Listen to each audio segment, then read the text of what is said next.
কিস্তিতে টাকা নেওয়ার পর মারা গেলে যদি কিস্তি থেকে ঋণের টাকা মাফ করে দেওয়া হয় তাহলে পরকালে মাফ পাওয়া যাবে? জটিল বিষয়। ইহকালেই সেটা সমাধা করার চেষ্টা করেন। মহাপাপ কে করবে আশা করিয়েন না, হওয়ার সম্ভাবনা কম। কোনটা? আমার গ্রামে 13টি মসজিদ, সবগুলিতে ইমাম ও মুসল্লি সবাই বিদ্যুৎ, সবাই বেদাতি। দেখেন, চেষ্টা করেন। সবাই বেদাতি হলে তো কারো ইবাদত কবুল হবে না। বেদাতি ইমামের পিছনে জামাত সালাত হবে, সালাত আদায় করেন, তবে তার ইবাদত হবে না, আপনাদের হবে। মসজিদের সামনে কবর আছে কিন্তু দেওয়াল নেই, প্রাচীর দিয়ে ওটাই পৃথক করে দিতে হবে, আর নাহলে কবর সরাতে হবে। কবর করে হাড় হাড্ডি উঠে অন্য জায়গায় পুঁতে দিতে হবে। কি চোখের পাপ থেকে বেঁচে থাকার উপায় কি? চেষ্টা করবেন, চোখ ঘুরিয়ে নেবেন, মোবাইল বড় ব্যবহার করবেন না, এটা সহজ পথ। শেখ, আমি গোপন গুনাহে জড়িত, গুনাহ করি, তওবা করি, আবার গুনাহ করি। খুব বেশি কান্নাকাটি করো, কোরআন তেলাওয়াত করো, শক্ত হওয়ার চেষ্টা করো। যখনই তুমি আবার জড়াতে যাচ্ছ তখনই বলো যে শয়তান চলে এসেছে, শয়তান চলে এসেছে। বলবে সর সর, তোকে লাথি মারি, সর। আর বলবে আজিজ, আমাকে আশ্রয় দাও। আজিজ, আল্লাহর একটা নাম কি? আজিজ। আজিজ, তুমি আমাকে আশ্রয় দাও, পরাক্রমশালী। আমাদের মসজিদের ইমাম সাহেবকে খুতবার মধ্যে ইসলামিক গান, গজল, নাশিদ প্রতি জুমায় পাঠ করতে দেখি। না করাই উত্তম। নাশিদ তো এমনি অনেকটাই মসজিদে বলাই যায় না, তারপরেও হয়তো ইসলামী বলা গেলেও খুতবার সময় বলবেন না। 10-12টা হাদিস মুখস্থ করবেন, 2টা আয়াত মুখস্থ করবেন, অনুবাদ করে দিবেন। খুতবার আগে 5টা, পরে 4টে, এই 9টা হাদিস আর 2টা আয়াত বাস দিয়ে সালাম দিয়ে নেমে যাবেন। খুতবা হয়ে গেল সুন্দর। রাসূল সাল্লাল্লাহু আলাইহি সাল্লাম সব পায়খানা কি সুগন্ধময়? এ কথা নয়।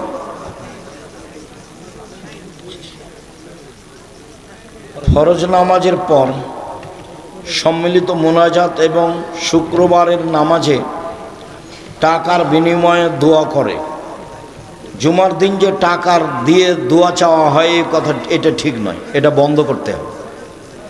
জুমার দিন মসজিদে টাকা দিয়ে দোয়া চাই, সবাই মিলে দোয়া করে, এটা নয়। দান করেন। দানের সবচেয়ে বড় পথ হলো পানির ব্যবস্থা করা, অসহায় পরিবারে, মাদ্রাসা, মক্তবে। দ্বিতীয় সবচেয়ে ভালো বড় পথ হলো কাপড় চোপড়ের ব্যবস্থা করা। তৃতীয় হলো স্থায়ীভাবে বেসরকারি কওমি মাদ্রাসায় দেওয়া।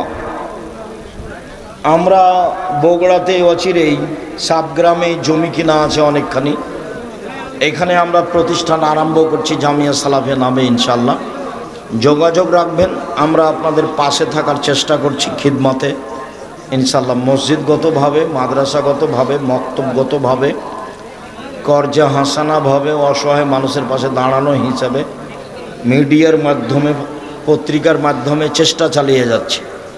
দিন ইসলাম সমাজে বাস্তবায়ন, প্রচার প্রসারের জন্য যেগুলো পথ সহজ সম্ভব সেগুলো আমরা জীবন বাজি রেখে চেষ্টা চালিয়ে যাচ্ছি। আমরা আপনাদের আন্তরিকভাবে দোয়া করার জন্য অনুরোধ জানাচ্ছি।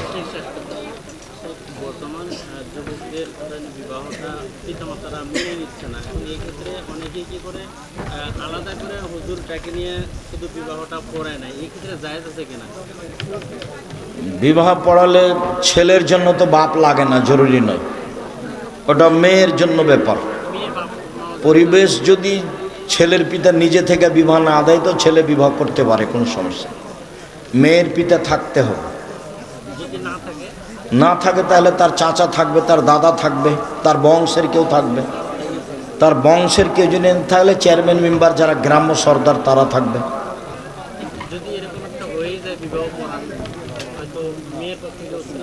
আবার বিবাহ পড়াতে হবে, কোর্টের বিবাহ বাতিল আবার পড়াতে হবে, কাজী অফিসে বিবাহ বাতিল আবার পড়াতে হবে। বাপ লাগবেই, বাপ মারা গেলে তার চাচা, না হলে তার দাদা, না হলে তার বংশের কেউ।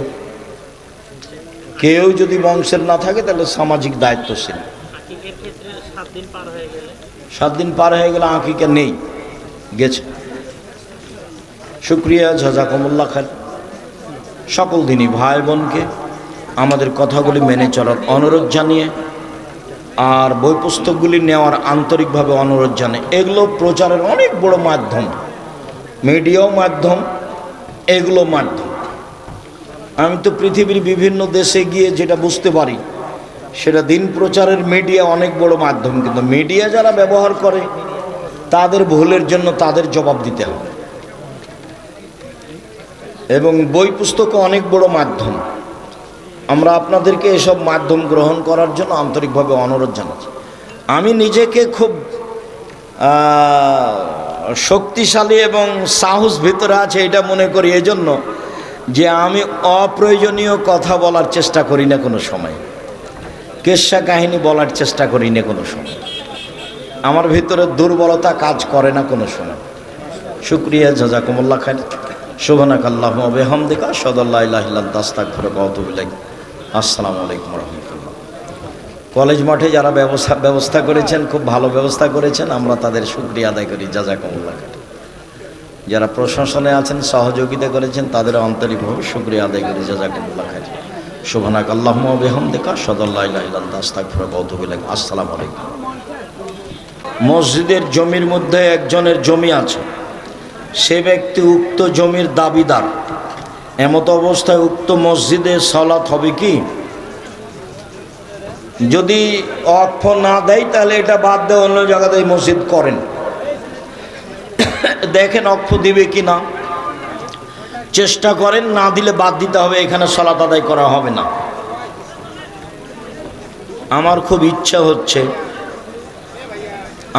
ইচ্ছা হজে যাওয়ার, তাই হজের জন্য প্রতি মাসে নির্দিষ্ট পরিমাণ কিছু টাকা জমা রাখব। কোথায় রাখলে ভালো হয়? এত বড় পরিকল্পনা করা হবে না। হজ টাকা হলে করতে হয়, না হলে করতে হয় না। টাকা নেই যার ফরজ হয়নি তার, শত শত হাজারো দাজ্জালুনা কাজ্জাবুন, অনেক। তবে আসল দাজ্জাল একজন, ওটা ঈসা আলাইহিস সালামের সময়। ইয়াজুজ মাজুজ একটা সম্প্রদায়। এই বিষয়ে আব্দুল্লাহ বলছিল বক্তব্য।